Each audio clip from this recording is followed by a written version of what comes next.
네, 이번에는 세 번째 시간, 강박 증상을 좀 더 구체적으로 이해하기 위해서 뇌의 과학적인 메커니즘을 알아보도록 하겠습니다. 이번 시간은 사실 쉽지가 않아요. 다소 어려운 부분이 있지만 그럼에도 우리가 한 번은 꼭 알고 넘어가야 되기 때문에 제가 최대한 쉽게 한번 설명을 해보겠습니다. 한번 우리가 뚫린 출구는 막히지 않는다라고 했어요. 그 의미는 바로 뇌가 항상 활성화된 상태에 있다는 것을 의미합니다. 강박을 이해하기 위해서는 이 부분을 반드시 알고 있어야 돼요. 그리고 지금부터 말하는 내용은 마치 이렇게 생각하시면 돼요. 우리가 수술을 진행하기 위해서 마취를 넣죠. 그래서 우리가 인지적으로 이 증상이 내가 왜 멈출 수 없는지에 대해서, 이 고통을 내가 통제할 수 없는 그 이유에 대해서 명확하게 이해를 하시게 되면 새로운 관점이 생기게 되고, 그렇게 돼야지 우리가 수술 전에 마취를 놓는 것과 같이 마치 미로 속을 나와서 게임을 할 준비가 되는 상태와 같습니다. 그래서 이 부분을 좀 핵심적으로 여러 번 들어주시면 좋겠습니다. 강박은 일반적인 방법으로 증상을 촬영하면 잘 나오지 않아요. 어떤 내담자분 같은 경우에는 이런 알 수 없는 불안과 강박으로 인해서 그 증상의 원인을 찾기 위해서 막 수백만 원이 넘는 비용을 들여서 MRI와 같은 도구로 이 원인을 찾으려 한 경우도 있었습니다. 하지만 당연히 나오지 않고요. 강박의 경우는 뇌의 대사 정도를 확인해야 하는 아주 최첨단 PET 스캔이나 그런 정밀하고 특수한 촬영 기법을 통해야만 확인 가능한 증상이기도 합니다. 게다가 그것을 확인하더라도 해소가 되진 않으니까 크게 의미는 없겠죠. 대신 우리는 여기서는 강박과 관련한 어떤 연구 결과를 바탕으로 증상을 이해해 보겠습니다. 꼭 알아야 될 그런 핵심만 요약할 거예요.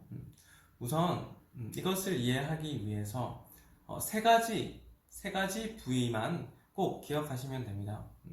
첫 번째가 시각피질, 두 번째가 꼬리핵, 세 번째가 대상회전입니다. 강박은 뇌의 이 세 가지 부위가 항시 활성화된 상태다라고 생각하시면 됩니다. 그러니까 약한 뚜껑을 통해서 에너지가 새어나간다라고 지난 시간에 제가 말씀드렸죠. 그 모습과 유사한 거예요. 그래서 평상시에도 뇌가 과열된 상태를 보여줍니다. 우리는 보통 다른 증상의 경우는 필요한 그 순간에만 활성화되어야 하는데, 그것이 아니라 일반적 상황에서도 강박의 경우는 이 부위가 계속 활성화되어 있기 때문에 마치 에너지가 계속 새어나가는 형상과 같다라는 것입니다. 우리는 고민을 하거나 신경을 쓸 때 미간을 막 찌푸리곤 하죠. 저도 사실 이 영상을 찍으면서 약간 미간을 찌푸리곤 합니다. 강박증은 이런 평상시에도 항상 이 상태가 계속된다라는 느낌이에요. 그러니까 나의 의지와는 별개로 계속 돌아가고 있는 겁니다. 이것의 핵심은 물리적으로 뇌의 특정 부위에 오류가 생겼음을 말합니다. 그러니까 내가 남들보다 노력을 안 하거나 혹은 마음이 약하거나 혹은 어떤 정신적인 의지의 문제가 있어서 이렇게 생기는 게 아니라는 거예요. 만약 이것을 왜 그렇게 사소한 걸로 계속 그렇게 하냐, 이런 의지의 탓으로 돌리는 것은 마치 이런 것과 같아요. 사고로 발을 다쳤는데, 그래서 걷지 못하고 있는데 재활해야 되는 사람 보고 왜 뛰지 못하냐라고 하는 것과 같습니다. 대신 이 물리적인 뇌의 기능 이상이 생겼음을 인정하고 받아들이는 것부터 시작해야 됩니다. 어떤 이유로, 아직은 우리가 그 이유를 알 수 없지만 어떤 이유로 인해 마치 스위치가 고장나서 켜진 전구가 꺼지지 않고 계속 있는 거예요. 에너지가 새어나가는 거고 뚜껑이 열린 출구와 같습니다. 그래서 내가 하고 있는 이 강박 증상이 마치 실제와 똑같이 느껴지지만 사실은 지금 나의 어떤 뇌의 기능적인 이상으로 계속 활성화되는 바람에 이런 오류 작용 때문임을 알아야 하는 것입니다. 이것이 우리가 치유를 위한 시작점입니다. 이걸 명확하게 우리가 인식하기 위해서는 뇌의 기능 이상이 어떤 부분으로 인해서 생긴 것인지를 이해해야 됩니다. 제가 앞에서 시각피질, 꼬리핵, 대상회전 이 세 가지 부위를 말씀드렸고 각각에 대한 역할을 먼저 알려드리겠습니다. 시각피질은 실수를 감지하는 역할을 합니다.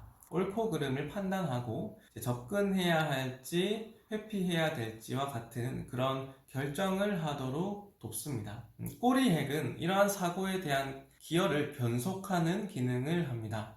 시각기질에서 실행한 판단을 바탕으로 계속해야 될지 말지와 같은 다음 생각으로 넘어가기 위해서 기억을 변속하는 것입니다. 그리고 대상의전은 본능 수준의 어떤 공포, 불안을 느끼는 곳이에요. 그래서 직감과 느낌을 바탕으로 내가 어떤 본능적 반응을 할지 그것을 결정하도록 돕는다라고 생각하시면 좋습니다. 이 세 가지 부위가 담당하는 역할에 강박 증상이 일어나는 이유가 모두 담겨 있습니다. 앞에가 좀 이해가 안 되셨더라도 지금부터라도 잘 들어주시면 됩니다. 이 판단을 하는 이 시각 피줄에서 실수를 감지해야 되는데 그 기능에 이상이 생기면 뭔가 잘못되었다라는 생각이 항상 발동한 상태가 만들어집니다. 즉, 그곳에 이상이 생기게 되면 옳고 그름을 판단하기 힘들기 때문에, 그리고 뭐가 중요하고 중요하지 않은지 이런 것들을 판단하기 힘들기 때문에 꼬리핵이 기어 변속을 하지 못하게 돼요. 그리고 그 기어 변속을 하지 못하는 것 때문에 그 결과 본능 수준의 공포를 담당하고 있는 아까 대상회전이라는 부위가 활성화됩니다. 그래서 그 본능 수준의 공포가 활성화가 되기 때문에 우리는 하지 않으면 안 될 것 같다라는 그 찝찝하고 불가항력적인 느낌을 만들어내는 것이에요. 이것 때문에 우리가 정말로 강박을 안 하기가 너무나 힘든 겁니다. 감정적으로. 강박이 단순 의지로 극복하기 힘든 이유는 바로 이 대상회전의 자극이 있기 때문이에요.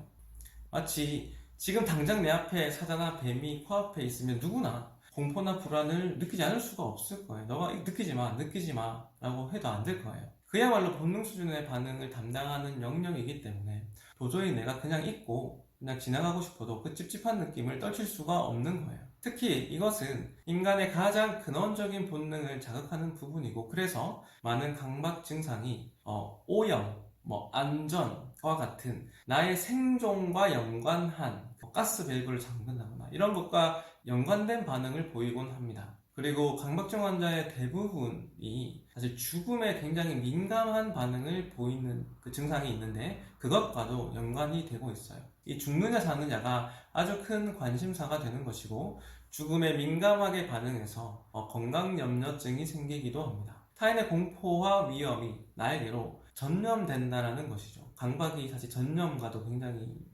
연관이 많이 되어 있고요.